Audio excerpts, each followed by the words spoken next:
Welcome back to the Monday Mashup, the flagship show we bring you each and every week on the Dynamo Podcast Network. Head over to YouTube, smash that subscribe and damn notification button. Audio version show are available through Podbean, Spotify, Apple iTunes, wherever you pick up your audio shows, you will find us there. Dynamo Podcast Network, the upper tier, the Monday Mashup brought to you each and every week, reviewing all things football. Joining me tonight from Retrotainment and Retrotainment Recast, Greg. How we doing, Greg? And on the slab, don't forget I got promoted there too. On the slab, totally forgot about it. Jeez, you're getting promoted. You're like me. It's nearly me and you on this network, isn't it, basically? Getting promoted everywhere. Also joining me, the man who landed the big bet this week on Beat the Bookie. Mark, how we doing? What's the story, Noel? How are you? Lovely little 10-1 treble. We'll be talking about that later on in the week. No doubt about it. That €1 bet done him real well. Give some tips. Also joining me, as always, on the Monday night, the man who didn't land a 10-1 treble all weekend, but did pick up a good 1-0 win at Wolves. Graeme, how we doing, my man? All good, Noel. Excellent. Let's get into this. We'll begin, I suppose. Liverpool 2, Burnley 0. Workman-like sort of performance. Could have been a whole lot more. I have to say, Simic's ball into Jota for the header was sublime. I have to say, then that goal, Virgil van Dijk into Harvey Elliott playing an absolute stormer as a kid. Took it down, ball into Trent, flick around the corner into Mane, sublime finish. At that stage, I thought the floodgates were going to open, but they didn't. However, 2 games, 6 points, 2 clean sheets. What more could you ask for? Big game coming up this week. I've seen a lot of people giving out about starting Elliott over Firmino now, to be honest, on obviously on Facebook and Twitter and whatnot. Turned out to be a half decent move, isn't it? Absolutely. Careful. I think the long move of Blackburn last season. I think he's probably better than Firmino. He brings a bit more to the table. Like Firmino's supposed to be your centre forward and doesn't really score goals. Yeah, I know he scored 1 last week, but if you're going to bring someone in like that, you might as well get them to play in the hole that can do a bit more. You know what I mean? And he had no fear. He came in. You know what Burnley are like? They just tried to stop you from playing. And I thought he did excellent. Frustrating team to watch. Yeah. They kicked lumps out of him for the first 15 minutes. Absolutely went in on, of course, with that good Blackburn connection from last season. You know, you wouldn't expect any different, would you really? But that's good experience for him. Throw him in the deep end, like, you know. Yeah. Oh, he laughed it off. Like, they were going mad. He lumps kicked out and just laughed about it. Let's move on. A goal that people were talking about all weekend. That bicycle kick from Mings. Aston Villa 2, Newcastle 0. Brucey, I think, in serious trouble this season. It's him or Arteta to go first. Yeah. I should just get rid of both of them together. What the hell, you know? I thought they were unlucky. Around there. I thought they were unlucky with the offside. I thought Callum Wilson, you know how they said they're going to give advantage to the striker. I thought they were very unlucky there. It's something to do with if the lines are overlapping now, they're giving advantage, aren't they? But I tell you what, though, the funny thing there was I was listening to they were talking about it on Sky Sports. They were saying that if the keeper had been sent off, he would have got to come back on because the play would have been ruled dead. But because he got a yellow card, he keeps the yellow card. Like, how does that work? They make it up as they go along. You know what I mean? Like, if you're taking away the red card and giving him nothing, why can't you just take the yellow card back? Yeah, true. Yeah, it's a good point, actually. Yeah. I'll tell you what, though, he cleaned them out. Oh, big time, yeah. When and they'll take him out. Yeah. That's it. Like, if you're giving away the penalty, you might as well clatter him. Yeah, and in fairness, I thought it was a good decision. Tyrone Mings' header. It was a clear hand ball. Like, it was a good decision to pull it back and then get the referee to go off to the screen. Again, there, why was he not sent off? Because he wasn't the last man. But he was 2 yards off the line. Oh, I know. But they were taking the proximity of where the header came from as well. There was three of them there on the line, really, wasn't there? Yeah. But it was going away from all 3 of them. But they said technically he wasn't denying a goal scoring opportunity. So apart from heading the ball from I know, that's exactly it. But they do take it in the proximity where the header came from Mings to where he was, and obviously his arm was in an unnatural position. So, but fair play to the ref for going over to the screen because I don't think he's seen it in real time. Whoever was on commentary that I was watching it on ESPN or something. Whoever was on the commentary called it straight away. He said, "There's a handball." Yeah. No, I don't know who it was. Some American fella, but he was like, "That's a handball." He said, "This will be coming back," and I was like, "Deadly crack." It's a wonder he didn't call it a touchdown or something like that, you know. What about how do you feel about those type of handball decisions? I mean, it was fairly point blank as well, wasn't it? Like, and I don't think your man, he didn't throw up his arm to stop it, did he? No, but like if as you're saying, if you're swinging your leg to clear it, your arms aren't going to stay by your side. Exactly. So that's what I'm saying. He's swinging his leg to clear it. His arm comes up because it's the natural movement of your body. And then it's a point blank header onto his arm. I thought it was slightly harsh. And then I thought Brucey was unlucky for the penalty decision. You know? So what was he talking about? He was about that offside. Yeah. Like there's no advantage to having your big toe offside. Do you know what I mean? Was it Grealish last year that had his studs offside? Isn't it mad? And those are the decisions that's going to keep him in his job. It's mad. They're going to cost Bruce's job. Yeah, that's what I'm saying. It's fine, literally fine lines. Yeah. But then last week, when the penalty was given against him, there was no lines drawn when they thought it was offside either. Yeah. That's the one he was referencing. And he was saying, what happened with our decision? There needs to be more consistency, you know. Like that's what the managers say. Everyone was delighted with the referees the first weekend. Now all of a sudden it's week 2 and it's starting back to normal. Yeah, it's going to be an interesting season anyway. Palace 0, Brentford 0. Me. I was thinking on that. No. In fairness, Brentford would have taken 4 points from the first 2 games, wouldn't they? Like, absolutely. They would have. You know what I mean? I don't think they would have envisaged beating Arsenal and drawing the Palace.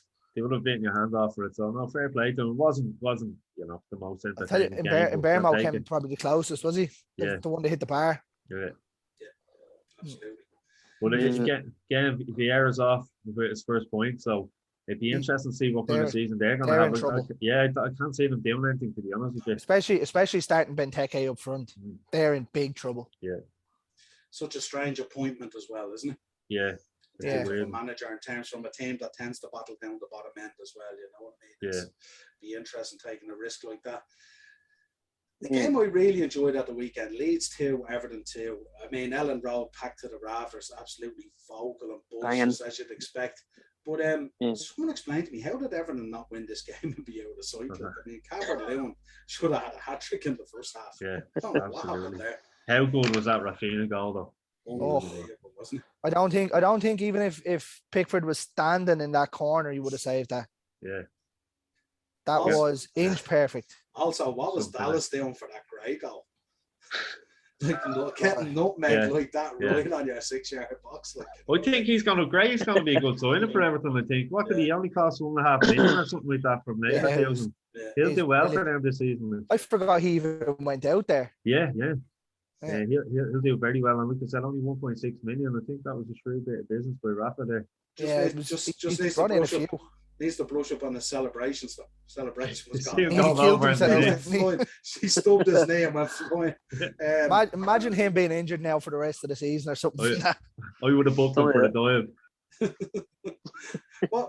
Mark, what you thinking on Leeds this season so far? Like, they're entertaining to watch. There's no doubt about that because they're so open. You know, Bielsa doesn't look like he's going to change it, but it's going to be interesting to see because, like, we were talking on the mashup, like you're talking top 10, maybe, you know, even the top 8 finish. But I'd say top 8. Yeah, fair play to him. Like, Bamford hasn't really gotten to a stride yet, so it's going to be interesting to see.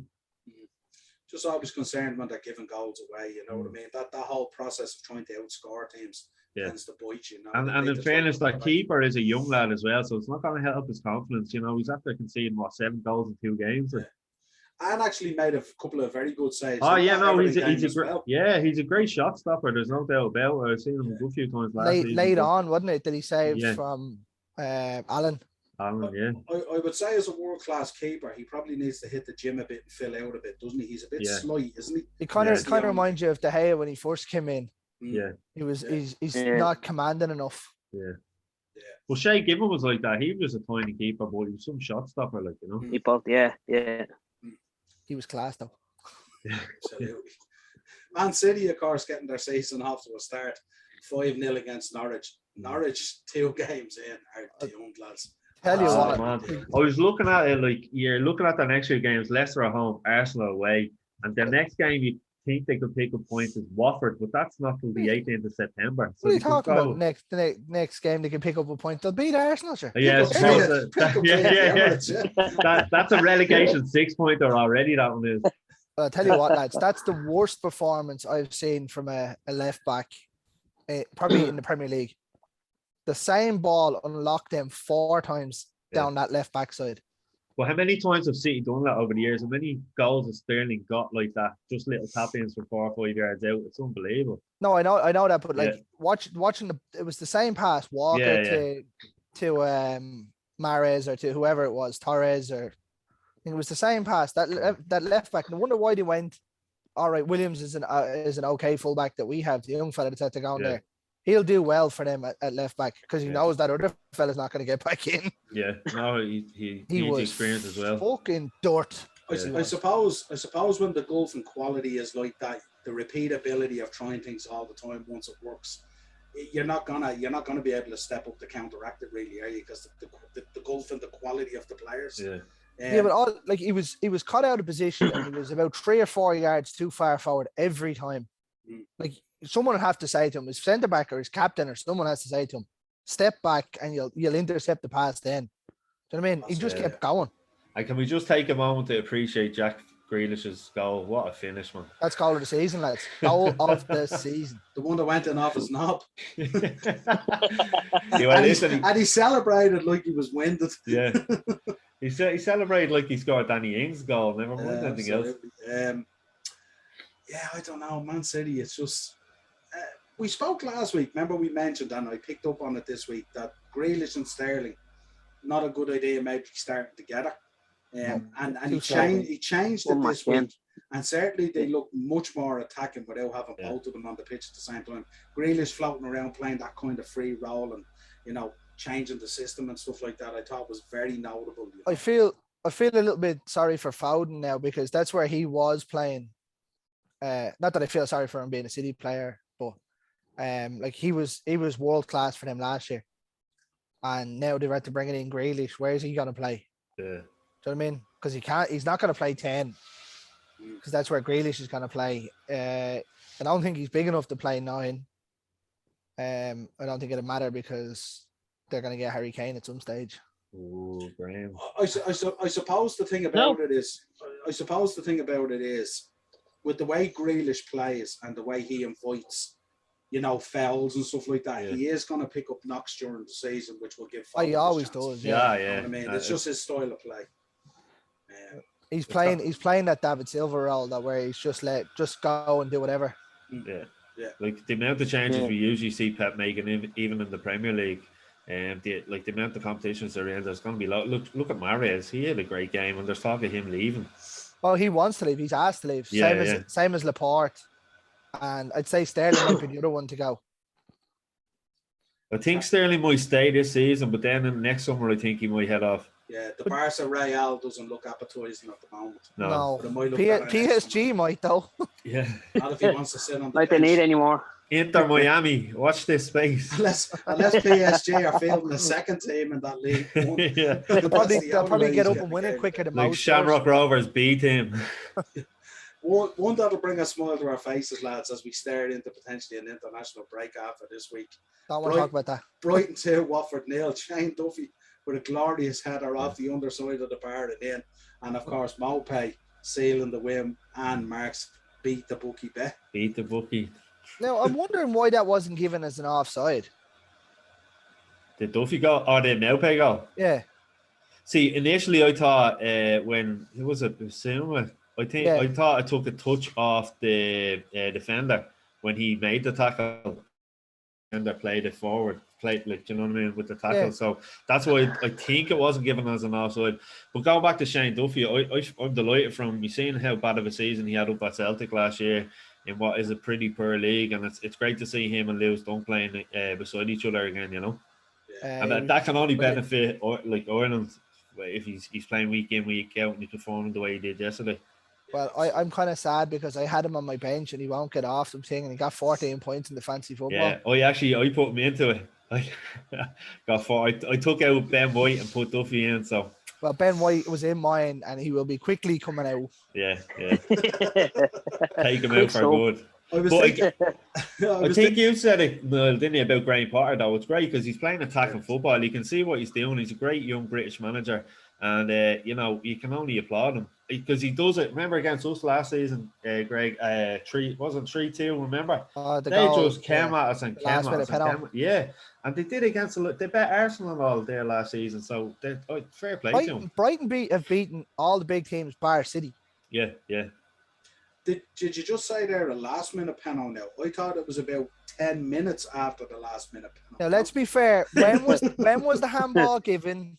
Before the whistle was blown. The Brighton team are going down the tunnel. That's their own fault. You can't end the game on a foul. I was thinking, Greg, as well, that Moped goal wasn't disallowed because Mark was in Stockley Park and he knew his beat the puck. Yeah. Was coming up. So that's 10-1, baby. 10-1. He's standing there going, right, lads. He's about 5 yards offside. He's onside, lads. It's onside. Yeah, he's on. Me and Mike Dean up there giving I'll tell you what, he took it very well though. Yeah, and it was great finish. He made it look like he was going to the far corner. The keeper died that way and all, didn't he? Like, great finish. I'll tell you what, he didn't even roll it in. He fucking smashed it in. Is he going to be out now for a few weeks? I think he dislocated his shoulder. Yeah, shoulder. Yeah. Fair play to him. He got up and played on for the rest of the half. Yeah. If you're at Chelsea, that's only a 3-day injury. Look at his age. He needs to go down to the medical room when Chelsea gets hard out. He'd be right as Ryan for Saturday. Is that what he done, was it? See, remember he did it in the Super Cup, and then he was playing I didn't watch the Super Cup. Yeah, he did his shoulder in the Super Cup. I knew he got injured. I didn't know what it was though. Yeah, his arm was in a sling and everything. All of a sudden, then the miracle of Chelsea medical room, and he was back. But it's not even you want Eva anymore. So no. You know all about it. It was probably John Terry, and he said, "Strap that up and get out there, pal." Wait, go on out there. I'm gonna ride your missus. Be grand. Oh, he won't appreciate that at all. There's nothing he can say to it. Greg's not getting an invite to the Chelsea Roar anytime soon. Be careful, Greg. He drops a few clangers into the comments sometimes. Be careful. Here's one I want to talk about. Here's one we need to talk about a bit, lads. Southampton won, Man United won.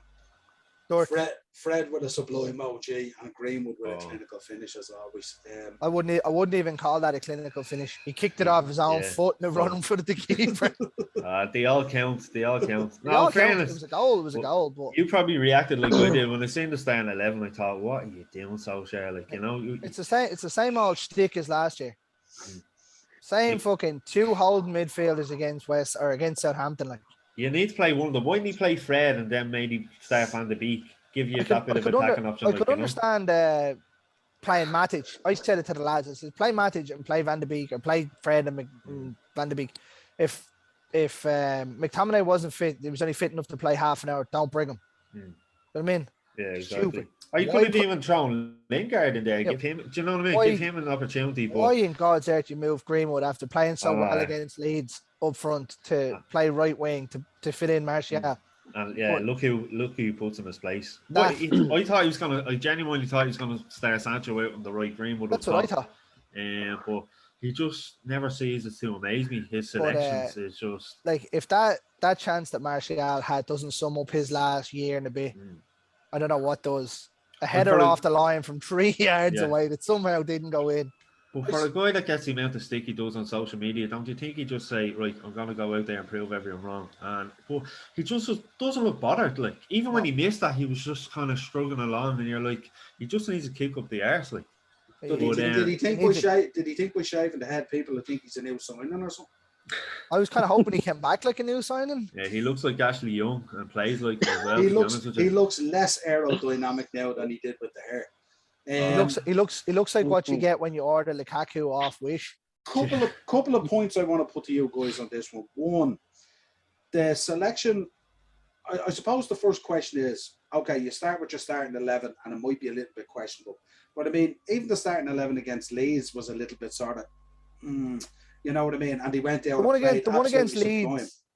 against Leeds, I wasn't overly surprised with. It was pretty much one that I thought would have. Like Cavani was in isolation. I think Sancho hadn't trained as much before the Leeds game, but I definitely thought he would have started against Southampton. But even Bruno had a quiet game, but I have to say, fair play to Southampton. From the kickoff, they were just pressing us high up the pitch. They were the better team. Putting pressure. Now, and in fairness, at the same time, I don't think either team did enough to actually win the game. Southampton definitely had the better chance. Armstrong should have scored that. If that had been Danny Ings last season, he would have scored it. Remember from Maguire's mistake, and he hit it straight at the Gea. Yeah. He should have scored that. That will show the difference between a Championship striker and a Premier League striker. He showed exactly where he was going as well. He could open his body out to put it back across, and De Gea just stood and waited. Yeah, exactly. And Maguire, his turn of pace was non-existent. Bruno had a quiet game as well. Let's focus for a minute here on Ollie, lads. In terms of two things, just want to get your opinion on this. One, the change of not using Van de Beek when you need an attacking midfielder to use Lingard, who's just returning from COVID. Wouldn't have mattered. It was 2 minutes to go. Still, though, just to think it, and the switch of Pogba back into midfield from when he was out on the left doing most of his damage. I thought was very strange. He hasn't a notion. No. I think he just looks at it and goes, you can play here and you go there and do whatever. That's like Mark just said there. That's the difference between a Championship manager and a Premiership manager. Making those changes where it needs to be done. Right, Grandy, we finished second last year and got to a final and 2 other semi-finals or whatever. But the difference of winning them and losing them is making the big decisions. Absolutely. And sometimes, sorry, Noel, sometimes I think, like, we all know what, like, we're not manager, but you feel like you know what decision to make. Sometimes I think he purposely goes against the grain just to say, right, I'm going to do it my way, lads. I'm not going to do it that way, Yeah, well, if it's going to cost him at some stage, it'll cost him his job. Yeah, because like that type of game yesterday, you'd like to think we're going to try challenge for the title. They're the type of games that are going to lose that. I looked at that yesterday and I was thinking, Liverpool will go down there and won't drop points, and neither will Chelsea or Man City. So straight away, you're kind of on the back foot a little bit. And that was a game last year where you went down and you took all 3 points. Oh, absolutely. And no disrespect to Southampton. I think everyone thought we were going to win there a few goals to nil, Yeah, well, we struggled last year down there. I know we won 3-2, but Cavani came off the bench. We were 2-0 down. In terms of Sancho, talk to me about Sancho, lads. And you've been chasing this guy for 2 years nearly. And it seems, would it be fair to say that Ollie's not too sure what the hell he wants to do with him? I think he's trying to get him up to full speed. He only came in last Wednesday or something. He started training. A week's training should have been well enough to get him in for yesterday or for Saturday. Absolutely. But I think Ollie had his team picked and ready to go for Southampton during the week. Now, maybe Sancho didn't train well or missed a day or something. I don't know. To me, it didn't look like he was thinking. But as soon as we scored and we looked like we were pressing for the second, I was surprised to see him bring him on as early as he did. Which to me says, right, he might be nearly ready, and I'd imagine he will start on the right wing on Sunday against Wolves. Against the young lad that they got off Barcelona against your man Frippo. Yeah, interesting. Another one I thought, Wan-Bissaka, he's afraid to cross the ball into the box. Yeah, he's looking for the overlap and run. In fairness, I don't know about Wolves because you have the likes of Traore and all, but I start Dallow soon enough, because he gives you that edge up front. Well, I said that in the first Monday matchup. I said United have him there for teams like that. Yeah. Well, they're going to sit back. Why bother playing Wan-Bissaka? Right? You're not going to defend a whole lot. Now, unfortunately, we had to defend quite a bit against Southampton this time, but you wouldn't have expected a thing, and you expect someone to come down and overlap. But Wan-Bissaka offers you very, very little. No. Now, he's a great defender one-on-one. Oh, absolutely. Blocking and getting back. His positioning is fucking desperate as well, though. Yeah. So around the first, it was in the first half. He got the ball and a perfect opportunity to get the ball in the box, and he plays it back to Matic. And I'm looking, get the ball in there. We had about 3 or 4 players in the box. There was one thing there just before they scored. Wan-Bissaka lost the ball and didn't track back, and he just walked back, and then you're saying Greenwood, he was back defending in the box. Yeah. Wan-Bissaka just standing on the 18-yard box, and you're going, you're the fullback here. Yeah. Go in and help. Yeah. The only positive I could take from it yesterday, if any, was we do look more dangerous from set pieces. Yeah. Yeah, that could be Southampton being desperate from set pieces as well. Yeah, well, did we get your man into the new set piece guy? Yeah, I know that. Yeah. So, but like, I think we'll score more goals this year from set pieces as well. But that's the only thing I could take from the game because everything else was an absolute disaster. Like I said, Bruno was quiet, Maguire was sloppy, Shaw looked wrecked after an hour. So yeah, it just wasn't a good day. I think Bruno was probably a little bit hard done by for the goal now. Yeah, absolutely. And there's another thing. He gets booked for remonstrating with the referee, but Jack Stevens picked the ball up and legged it over at him. There's no consistency. He should be in book for that. Like Greenwood went down with a head injury, then a few minutes later, Bruno gets booked now. Obviously, I don't like players coming up shouting at referees at the best of times anyway, but if you're going to do it for one, you have to do it for the other. Bruno, and then Stevens got Bruno with that though, isn't it? But Stevens is the same though. Stevens picked the ball up and ran 15 yards to the referee and screamed in his face. Yeah. But what I mean by that is every time Bruno's nearly tackled, he's on the ref's back about something. You know what I mean? But yeah, you could see it at the end of last season, he was doing that an awful lot. Even in the Europa League final, It's frustration more than anything. No, but like if you pick the ball up and run that far to the referee, you should be booked straight away. Do you know what I mean? He was giving out yards. Now, mind you, whatever, it sounds a bit bitter, but like the goal, Maguire should have closed the shot down. Fred turning his back nearly on it, and it takes a deflection. Can't do anything about that. Pogba and his 5th assist of the season, though.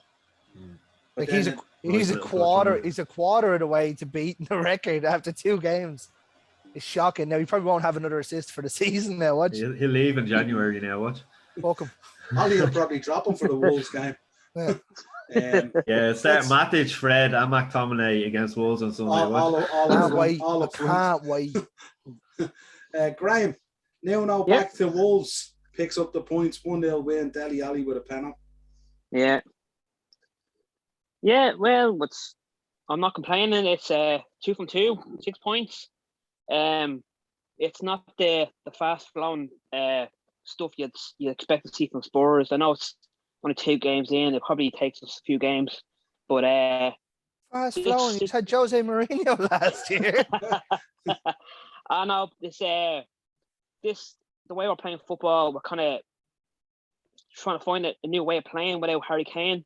You know, having Son up front and then having Dele Alli behind Son. So he's obviously figuring out new things. If Kane does go, but what happens in a week's time if Kane's still there?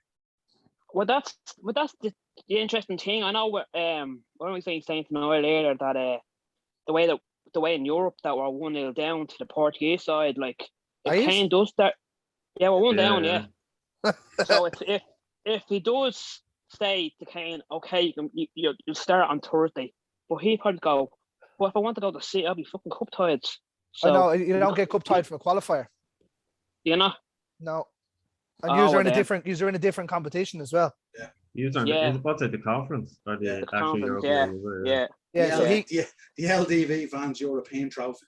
The Craggy Island over 75s, fast flowing football Spurs. Wasn't there border over with was it Mkhitaryan that couldn't play for United when he joined? Couldn't play for Arsenal or someone. He couldn't play for Arsenal because he had played for us that season. In the Champions League, he played for us and he went to Arsenal. Yeah, there was murder over that, and that's when it got changed to being cup tied in different competitions. Wouldn't it be gassed, lads, this season? Wouldn't it be gassed if Kane gets the move and he goes to Man City and Man City win nothing and Spurs win a trophy with Nuno? That'd be just brilliant. He absolutely. Happy days. Well, in fairness, it was good to actually watch Spurs on Sunday without all the talk of Harry Kane because it's just been taken over Sky Sports News, all the newspapers. So it's good to actually see Spurs in action and if get a win because they're making it isn't easy. They're making out that Kane is a hero for doing what he's doing. Like, did you see him? He's one of our own. Right. He's one of your own. What are you gonna say now when he goes up to Manchester in fucking 6 days' time or something? They'll be saying he's gone on his own. He's gone on his own. He used to be. And he'd be sitting on the bench. Email. He'd be sitting on the bench for Man City because Pep doesn't play a centre forward. I'm just But visions Oh, of Daniel Levy sitting back on one of those money beds like out of Breaking Bad. Make it rain, make it rain. Oh, Yeah. big He'll make it That's rain straight money. into his own bank account. 'cause he Who won't do sell you it. think's going to come in, Graham? To I have replace no him? Like? idea. I have no There's talk of idea. your man from Inter, isn't there? What's his name? Martinez. Martinez. He's had to sign a new Martinez, contract, yeah. didn't he? Did he? Yeah, well, there were talks. They'd agreed a deal Spurs had, hadn't they, for 60 million? Yeah. They I heard agreed that. to, So would yeah, but Arsenal. not personal terms. Yeah, so would Arsenal agreed a deal. We know who he's going to bring in. He's going to bring in Ruben Neves, Connor Cody, Adama Traore, All right. and Traore, Raul yeah. Jimenez. Him There's and talks bad. for that, though, isn't there? There's Not talks bad. for that for 40 million Not for bad. Adama Traore. yeah, they're talking Yeah. about a loan for this season and then to buy him at the end of the season or something like that. Well, next year. Yeah, He no is, Wolf. he Wolf is wants to stay. woeful, lads. He's sponsored by that baby oil. Did you ever see his arms? Like Jesus Yeah, Christ! He is Flippy as woeful, hell. lads. Woeful. That's to accentuate, Mark, the size of the man. That's an old bodybuilding trick. That Do you know was, what? he said it's so defenders can't grab his arm because you know how he's so fast. Yeah. Like he has pace, Creepy. but his end product, isn't as what everyone else thinks. He it is, reminds I don't you. He kind of reminds you of, remember Theo Walcott for the first 5 years of his career before he had that 2 good seasons with Arsenal. Hmm. He had just pace, and that was it. think. Yeah. Absolutely nothing else. There's not too many men in that league that can get their hand around his arm anyway. Yeah. You wouldn't even be getting the 2. You'd be like this going around his fucking forearms. I love the way we're saying he only has pace. I wish I had any of that. I'll tell you what, though, for a man, he's like you saying, Bob, for a man that big, he shouldn't be able to run that fast. Yeah. The size of his toys and everything. Like Yeah. Look at the shame. How do you even train to run that fast? What do you do? I'll let a wolf chase me down with a stake in my back pocket. No, do you know what it is? He probably upset Nuno enough, and you don't want that man catching you. He'll rub his beard all over your face. Speaking of beards, and we didn't mention it earlier, Graham Potter's beard, lads. On point. Absolutely stunning on that man. Looks He's like the- business. He's no Sean Dice, lads. Oh. Thank God. Ian Fitt's favourite manager is Sean Dyche. Absolutely. Let's move on to the last game on Sunday. Arsenal 0, Chelsea 2. We've got to talk about this. Lukaku obviously opening show. up his goal Account. scoring account, and obviously Reece James. This should have been probably a hell of a lot more. Lukaku was very unlucky with the save underneath the bar as well. What are 3-0. Arsenal doing with their centre backs? What have they spent Arsenal doing 129 full million on? Yeah, what have they And spent the that money team on? is only one different to the team that played last year. And did you see the goalkeeper coming out in the away jersey? What was all that about? They're a fucking shambles. Like it's bad. Like we can't really say that as United fans. You know what I mean? But Arsenal are fucking desperate. Lads. Yeah, man, Marty got bullied by Lukaku there. I think Craig said it last week. Lukaku said if any defender comes here and was just going to swat them off like a fly, like they won't get close to him. There are They proved centre it backs. There are centre backs that will stand up better to the Lukaku than that. There certainly is, and it's coming up this week. This Sunday. Who, Joe Matip? Oh, they're playing Liverpool next week. And Anfield this week, yeah. Yeah. That'll What be do a you- half contest. five, isn't it? Now, wait. I'm gonna ask you now, right? What's that smug look on your face gonna be like if Lukaku goes in and destroys Van Dijk? Someone else is going to be hosting the Monday mashup next Monday. It's very simple. This is how we do things around I hope here. you and Ian are doing a match preview, eh? We will be doing a match preview. Yeah, absolutely. There'll be multiple match previews on this week. But, Lukaku got mad at the match, but I think Reece James should have got it.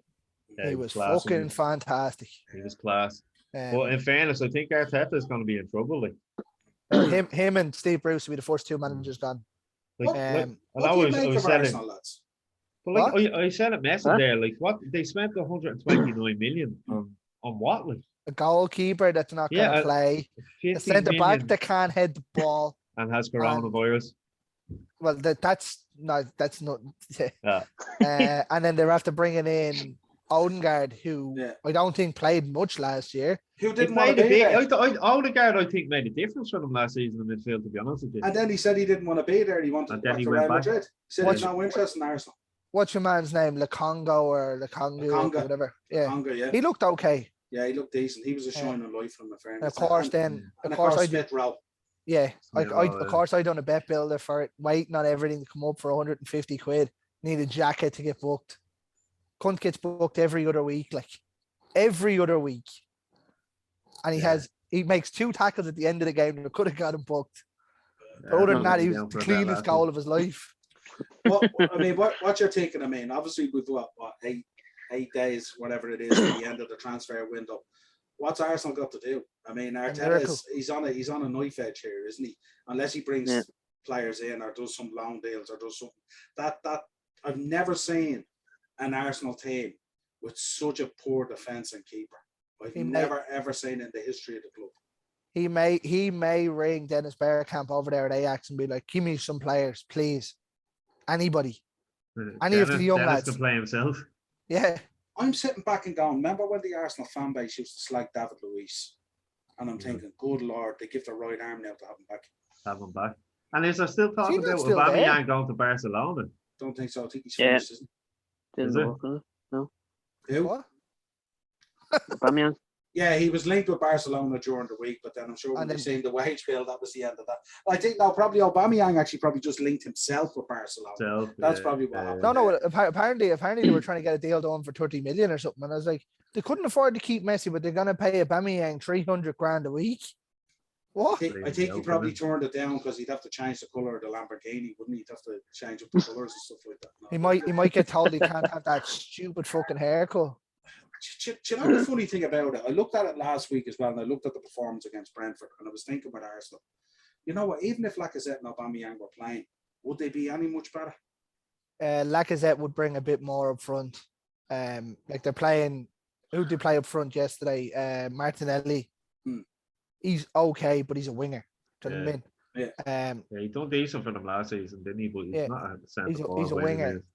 He can't play Smith Rowe up top. He's a 10 at best, an 8 or a 10. Pepe should be the one that's playing up front, really. You know what I mean? Second top scorer last year, 16 goals. You think he's the one that should step up and be like, listen, play me up front, play whoever else you want to play wherever. You can play fucking Callum Chambers out in the right wing for me if you want. But no, he's... I'd love to get an Arsenal fan on here just to see what their opinions are like, because they seem to be imploding, and it seems to be from the top right down to the team. Like, do you know, in fairness to the fan base, in fairness to the Arsenal fans that I have spoke to and the ones online, they actually know very well the trouble that they're in. It's shocking. Like, I mean, I've said it on a number of episodes in the last week or so, that Arsenal was always built on that foundation of a very strong defensive goalkeeper, and then you play out from there. It's absolutely shocking that they find themselves where they are. And any bit of quality they have that they could use in defence actually wants out of the club. Yeah. So it's worse as well. You know what I mean? It's worse as well when you look at it. They paid 35 million for Leno, and he's now turned around with 2 years in his contract on. Yeah, I'm not signing a new deal. I'm leaving when my contract's up.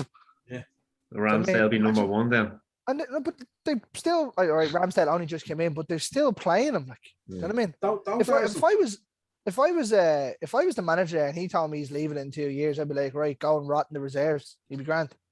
Don't Arsenal remind you of one of those clubs where like they're having to settle for their fourth, fifth, and sixth option in terms of players, but they're still playing big money for these players and stuff like that. You know what I mean? Like 30 million for Ramsdale, I think for real, 50 million for Ben White. Come on, and 30 odd million, I think, for your man Odegaard. Like, let's get real.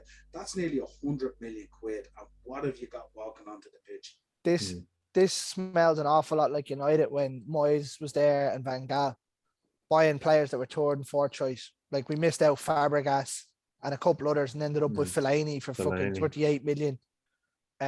All right, we got Mata, which was a great buy at the time.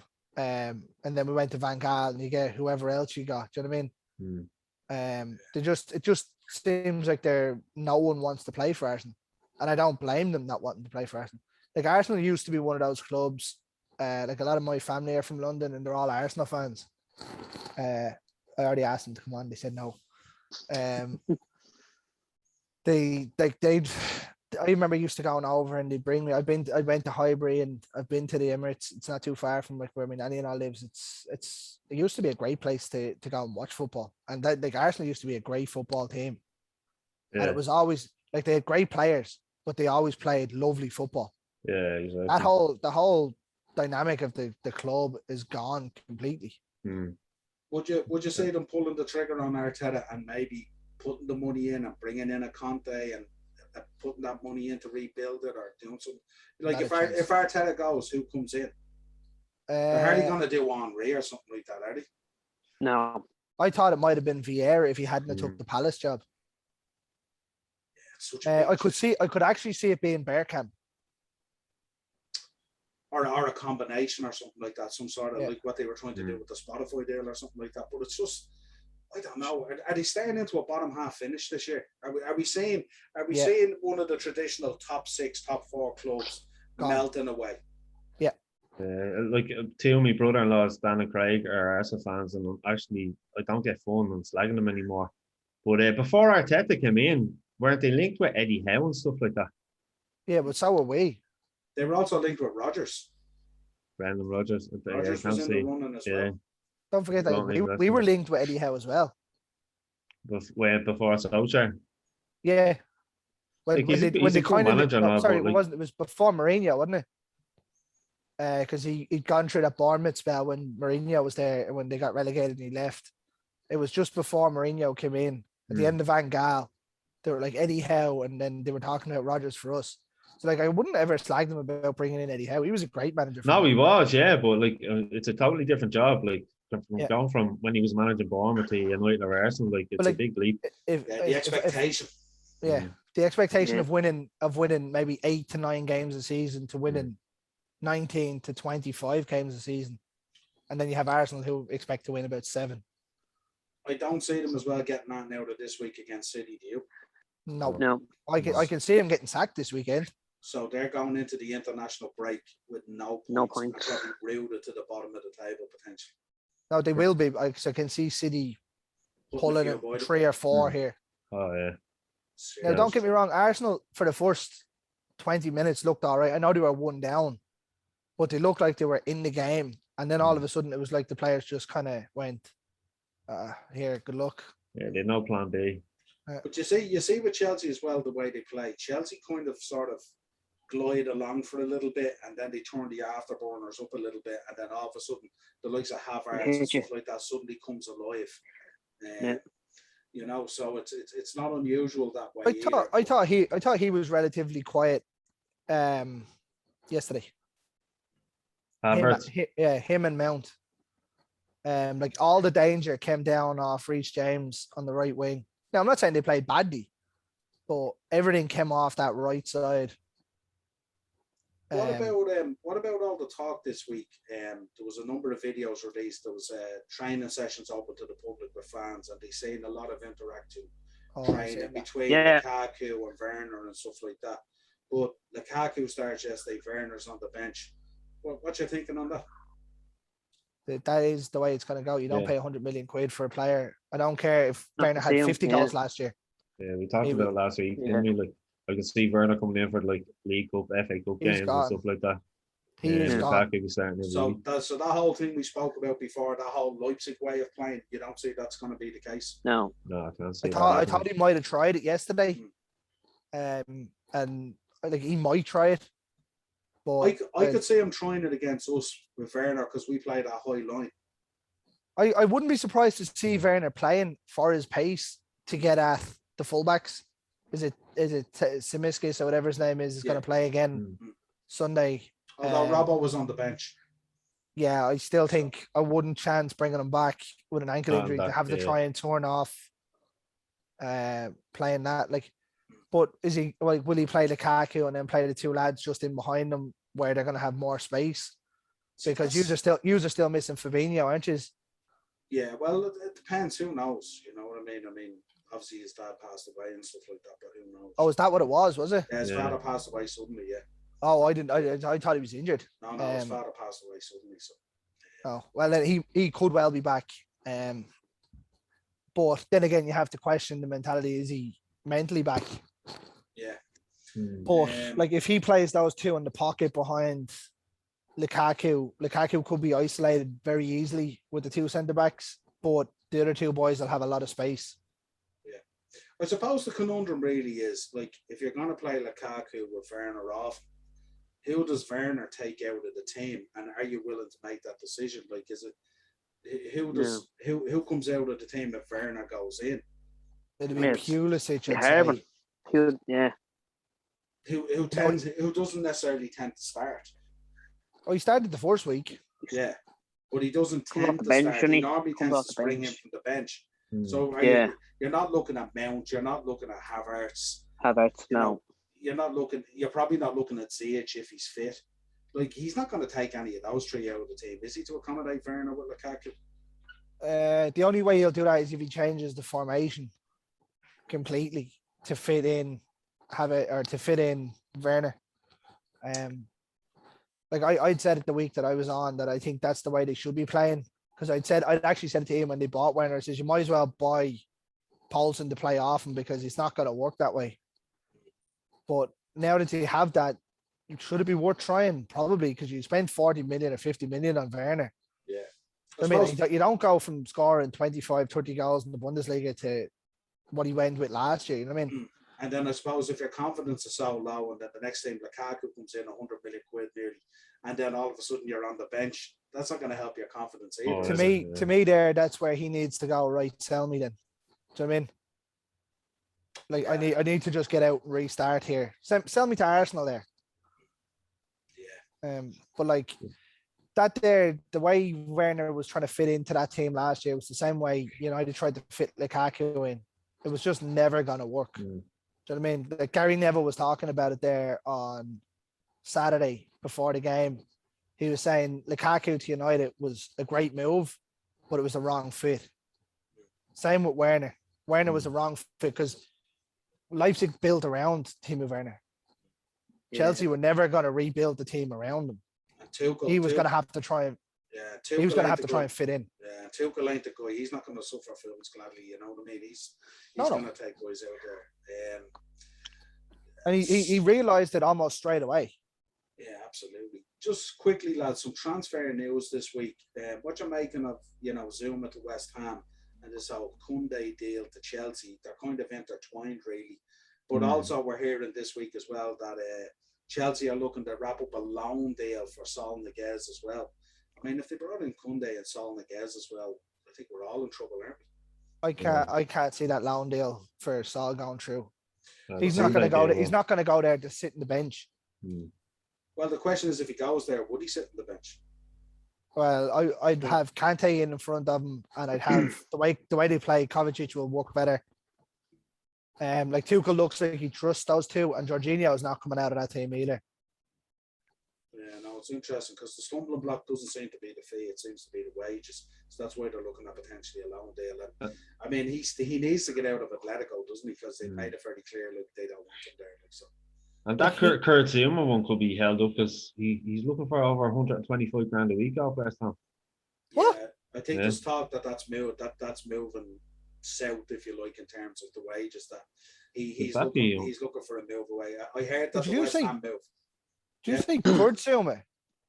Yeah. I thought you said Basuma, and I was like, no, Kurt Zuma. I was like, he was just a stormer. Well, in fairness, I watched Kurt Zuma at Stoke when he was on loan, and he did really well. Then he went to Everton, and I don't know what happened to him. He didn't look the same player at all.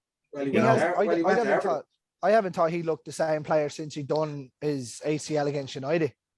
Yeah. Oh, yeah. That was good. What age is he? He's about 25, 26, is he? Yeah. He still get a good few years out of him, but 125,000. I don't think he's worth that now. You get in the bin.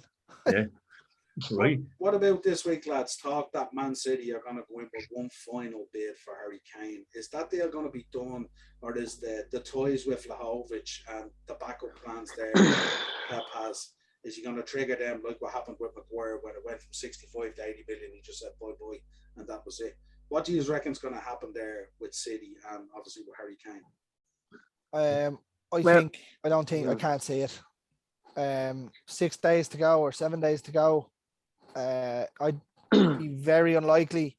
Especially trying to do a deal with Daniel Levy. I'd say is like fucking trying to lick chalk off a chalkboard.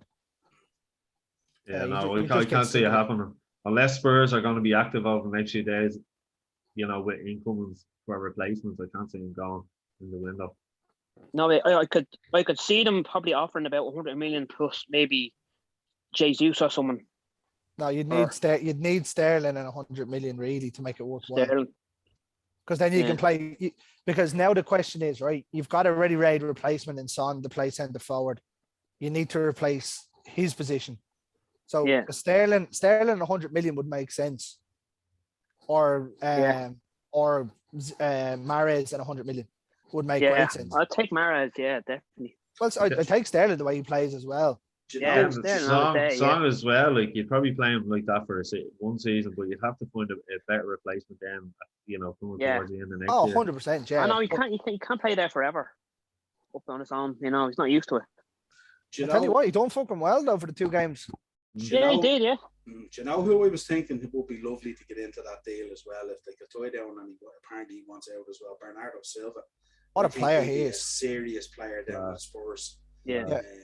So I'd be even turning around and say, listen, let's go 80 million sterling of Bernardo Silva or Bernardo Silva and Mahrez. That's what I'd be looking for. So then your business is done. So you've done your business and you have your money. You know what I mean? But like, what kind of wages? What kind of wages is Harry Kane on? He's on 130, I think. That's Spurs.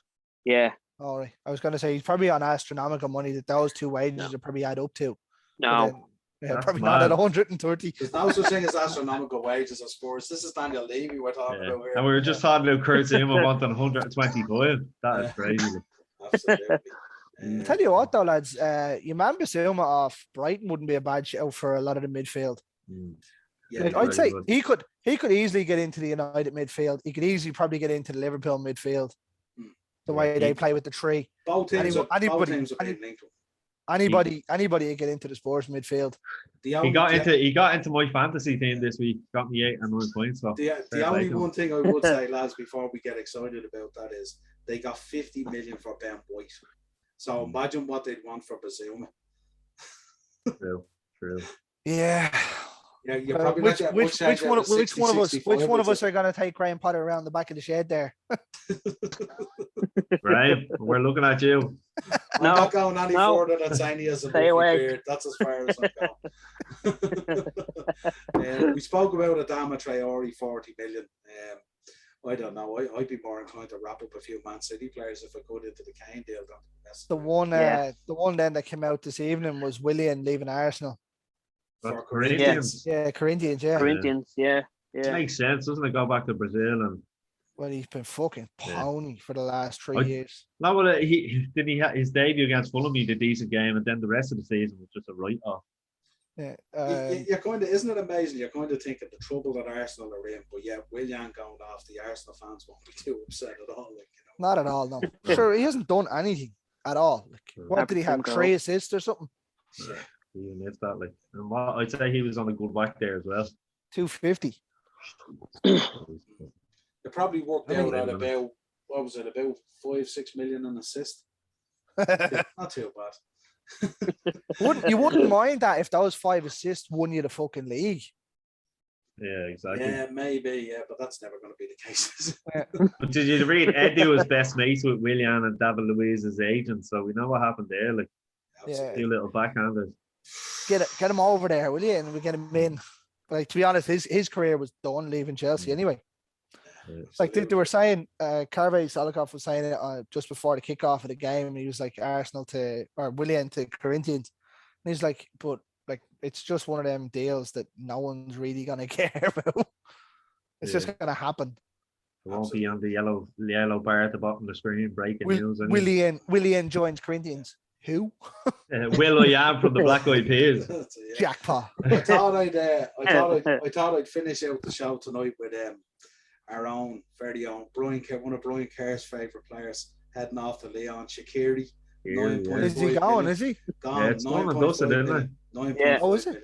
Listen, he was a good squad player for you, but he's never going to break into the starting 11. And I watched him a good bit at Stoke. He was excellent at Stoke, but he was never getting into that starting 11. But lads, look at this now, right? He played for Bayern and Inter. He was the man who pulled the strings in the Barcelona game at Anfield, lads. Yeah. But if you look at that, right? Do you remember that game? Was it the Euros when he was playing for Sweden or Switzerland? Yeah. And he was like, he looks like a guy you'd see getting picked up having a flag on a Sunday morning. Yeah, it was brilliant. I remember Kerr talking about like if you were putting your perfect player together, and he was talking about Shaqiri and all, and it was just hilarious. What was the comment that Kerr made? I can't remember now that it did. Why he could nearly kick himself in the face or something like that. You know what I mean? So he made some shit comment like that. He's like a little wee man from Jackass, isn't he? Yeah. I didn't know that deal was done. Now that's a good move for them, replacing Depay with Shaqiri. He'll do well out there. And badly needed after a very bad start in the French league. I think that they've lost their first three games, and two of them are against promoted sides. I think they got beaten by Clermont and all.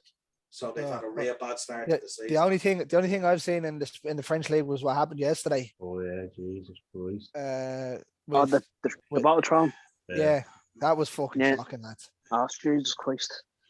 What a shot, though. See how far they were away from the stands. Yeah.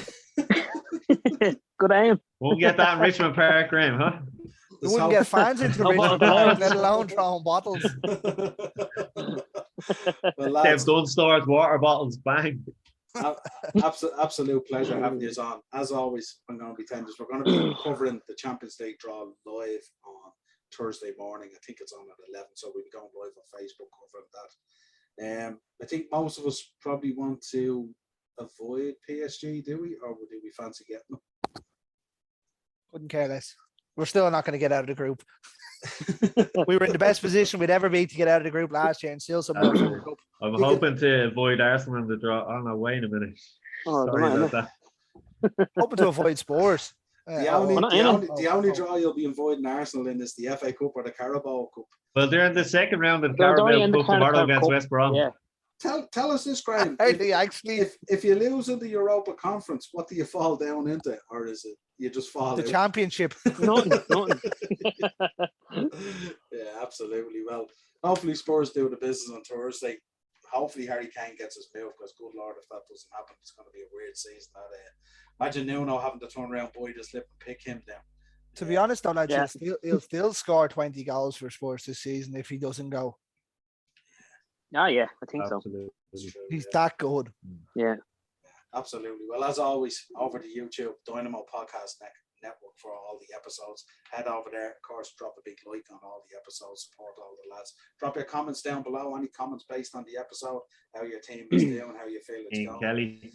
Absolutely. About eight days or so to go in the transfer window. Lots of teams still with lots of business still to do.